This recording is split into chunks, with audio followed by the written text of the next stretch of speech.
et tidligt essay af Ludvig Holberg her, Epigram 186, uvidende tror de ved alt, fra 1744.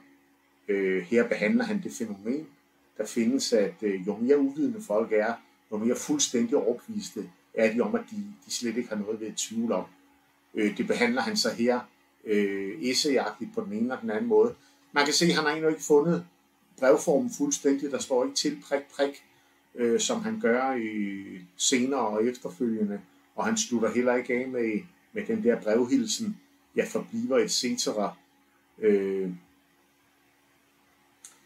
Men frem og tilbage gør han, og så slutter af til sidst med at vende det hele på hovedet, som man gør i et essay. Tænk nu ikke, at man fortsætter med dette skrift, der er skrevet mod tober. Så det er et folk, som jeg absolut ikke vil have som uvenner. Det er så vel i henseende til deres mængde, som til deres betydning. Meget raffineret af Holberg her. I kan læse hele essayet på sitet. Hej.